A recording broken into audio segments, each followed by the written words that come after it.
So I'm at the Canberra Qantas Lounge, just thinking about my PhD over the week. Thought this might be a good time to reflect because there's not much else to do. Um, so there's two things this week that I wanted to talk about. I guess it was reflecting on the development of the aim and also the research questions and managing my time. So the aim and the research questions have been interesting. I'm not exactly the most patient person, and this has most certainly been an exercise in patience. I kind of think that an aim is a little bit like a tweet. You've got to get it right and right spot on to make sure that people are understanding what you're saying in very small amount of words, which is quite difficult when you consider a PhD can take anywhere between 3 to 6 years.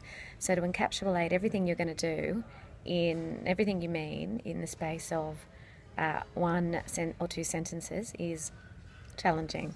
It's also interesting to think about how people think about words. So, we've got the crux of my aim that kind of just almost writes itself, but the words that are actually describing it's the verbs that are actually quite, well, it's the noun phrases really, but the nouns that are being used as, so the verbs that are being used as nouns that are quite, interesting, like, do we talk about the value, the appropriateness, the ideology, and bouncing those words off different people to understand what they think they mean as well is actually really interesting because, of course, when you say something, you know what you mean, but it's not always interpreted that way. So that's been interesting.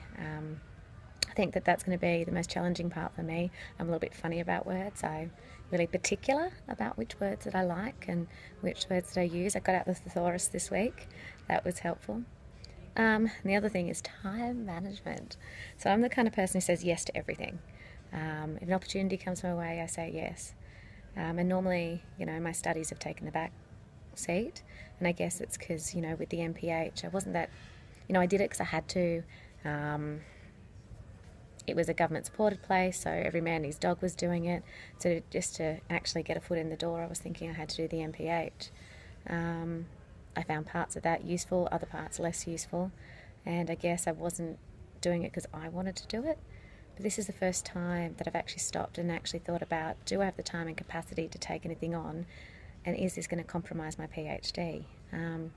That's a big change for me because, said, normally my studies take a back seat and it's the real experience that I really go for, but I guess this is going to be real experience and a new experience and one that I'm loving so far. So that's my reflection for the week on my PhD, and I guess there's quite a few more to come.